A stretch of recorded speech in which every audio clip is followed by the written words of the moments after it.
அடுத்ததாக பெரம்பலூர் மாவட்டம் பெரம்பலூர் சட்டமன்ற தொகுதியின் வெற்றி வேட்பாளர் முதுகலை ஆங்கிலம் ஆசிரியர் பயிற்சி அன்பு தங்கை ஜான்சி ராணி அவர்கள். என் பேர் ஜான்சி ராணி. நான் பெரம்பலூர் சட்டமன்ற தொகுதி அண்ணனால தேர்ந்தெடுக்கப்பட்டிருக்கேன்.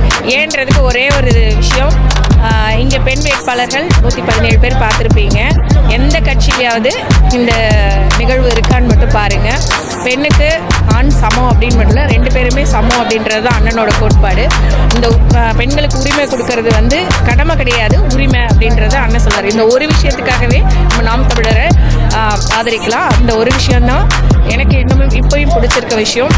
இது இல்லாமல் விவசாயம் அழிஞ்சிட்டு இருக்க ஒரு விஷயம், மொழி அழிஞ்சிட்டு இருக்க ஒரு விஷயம், கலாச்சாரம். 117 பெண் வேட்பாளர்கள் ஒரு பெண் வேட்பாளராக எங்க அக்கா ஜான்சி ராணி அந்த பெரம்பலூர் தொகுதியில் நிறுத்திருக்காரு. எங்க அக்கா கூட விவாதம் பண்ணி ஜெயிக்க முடியும்னாலும் சரி, அந்த சவாலை அக்கா சார்பா நான் விடுறேன். அது போல ஒருவேளை எங்க அக்கா செஞ்ச போராட்டங்களை சொல்றேன். இதே பெரம்பலூர் மாவட்டத்துல, இதே பெரம்பலூர் தொகுதியில நெடுவாசல்னு ஒரு ஊர் இருக்கு. பெரம்பலூருடைய நகராட்சியில இருக்கிற அத்தனை கழிவு நீரையும் கொண்டுகிட்டு போய் அந்த மருதையாத்துல விட்டுருவாங்க, சுத்திகரிக்காம விட்டுக்கிட்டு இருக்காங்க. அதை எதிர்த்து நாம் தமிழர் கட்சி போராடும் போது அந்த போராட்ட களத்துல நின்னவங்க அக்கா ஜான்சி ராணி. அது போல பெரம்பலூர் மாவட்டத்துடைய முக்கிய பிரச்சனைகள் ஒன்றான கொட்டரை மருதையாறு நீர்த்தேக்கம் 149 கோடியை ஏப்ப விட்டுட்டு இன்னும் பயன்பாடு கொண்டு வராம 60 கோடி வேணும்னு ஆட்சியில் இருக்கிறவங்க சொல்லிட்டு இருக்காங்கல்ல, அந்த கொட்டரை மருதையாறு நீர்த்தேக்கத்தை பயன்பாடு கொண்டு வரணும்னு நாம் தமிழர் கட்சி போராடும் போது அந்த போராட்ட களத்துல இருந்தவங்க அக்கா ஜான்சி ராணி.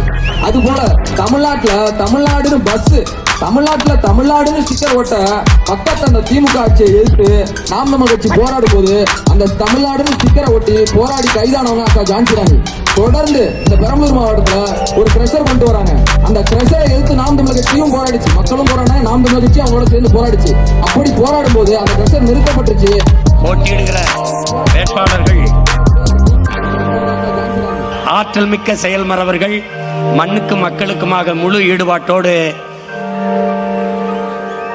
உழைக்க வந்த என் அன்பு பிள்ளைகள், அவர்களுக்கு என் அருமை பெற்றோர்கள், என் இனமான சொந்தங்கள் எல்லோரும் பேராதரவு கொடுத்து வெற்றி பெறச் செய்ய வேண்டும் என்று உங்கள் அன்பு மகன் அன்போடு வேண்டுகிறேன். உரிமையோடும் உணர்வோடும் உறவோடும் வேண்டுகிறேன்.